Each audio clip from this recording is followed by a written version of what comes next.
We are here at the Commercial UAV Expo 2019. My name is Jeremiah Karpowitz, and it is my pleasure to be with NASA Administrator Jim Bridenstine. Jim, how are you? I am great. Thanks for having me, Jeremiah. So you just gave a really amazing keynote where you touched on a lot of different things that I want to dig into with a little bit. But we're at the Commercial UAV Expo, and my temptation is to ask you about the moon and Mars. But as you talked about up there, the A in NASA, the first A stands for aeronautics. What does that first A mean to you, and how often do you need to remind people like myself that A is in there? No, that's exactly right. So the first A in NASA is for aeronautics, the National Aeronautics and Space Administration. And if you just go back through the history of NASA, we were originally the NACA, which was all about aeronautics. There was no space. The space part didn't come into it until 1958. So we have our history in aeronautics. And if you look at what we do today, we're advancing technologies, whether it be airframes or advanced materials or more electric architectures for engines. We are making the investments into the American space, or I should say the American aeronautics industry, to make sure that we remain a world exporter. That's the goal. We talk about the trade deficit and the balance of payments and how in many cases the United States of America has a trade deficit. Well, in aeronautics we have a trade surplus. And the reason that happens is because we're making investments into the technologies that keep American industry ahead, and we want to keep doing that. Another thing you mentioned up there was about how NASA is a partner in this space and for drone companies and UAM ecosystems. And in some ways, maybe what you're doing could be the fuel for the commercial aspect of the technology. Can you talk a little bit about what that means for NASA? Absolutely. So I want to be clear, we're not a competitor. We want to foster the commercial marketplace for unmanned aerial systems, for integrating those systems into the National Airspace System, for doing unmanned aerial systems traffic management below 400 feet. We want to enable the technologies that are necessary for the certification of those aircraft and those systems. And so that's what we do. We like to partner with industry. We like to do the research and the technology development and commercialization of those activities so that at the end of the day, we can have capabilities that otherwise we wouldn't have as a nation.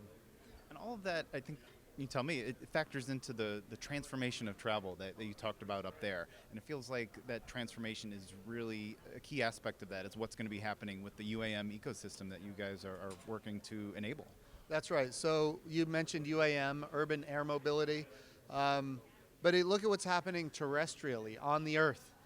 We talk about self-driving cars that have electric engines and ride sharing, and that's going to have transformational impacts on how we travel on the Earth.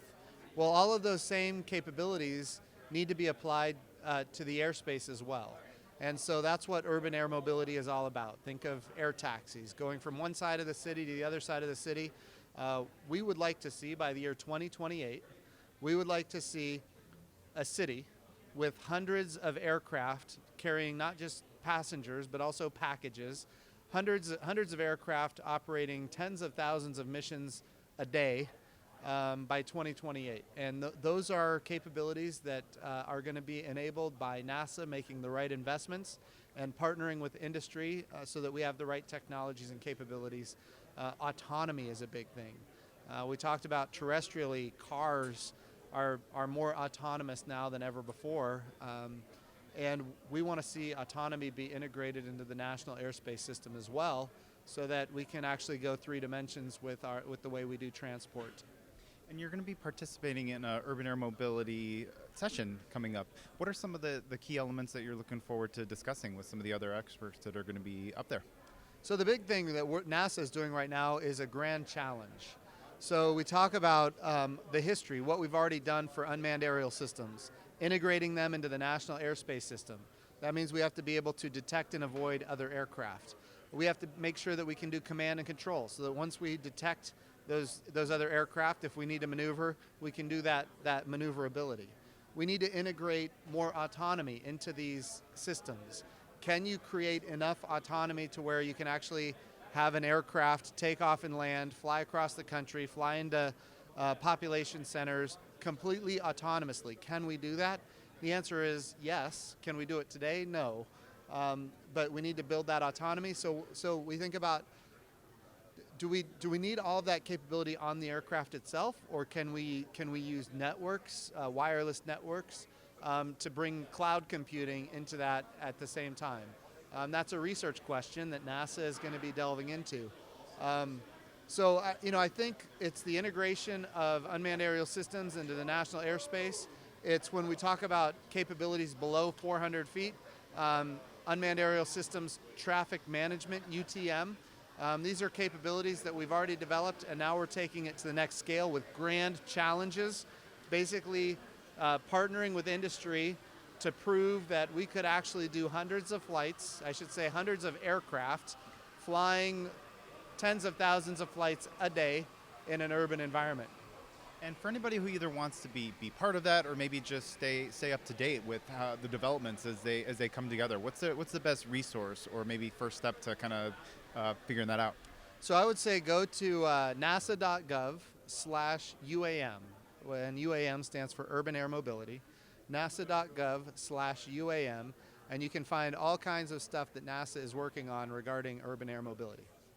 And anything that you're personally looking forward to come together with this ecosystem as we transition kind of from the present to the future and what that means?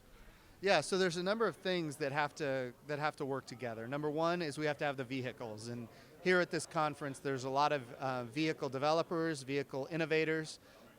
We also have to make sure that we have the airspace systems and operations capabilities. And here at this conference there's airspace operations companies. And then the other thing that I think is important would also include getting communities to buy into that, this as an innovative way of transporting people and packages around a city.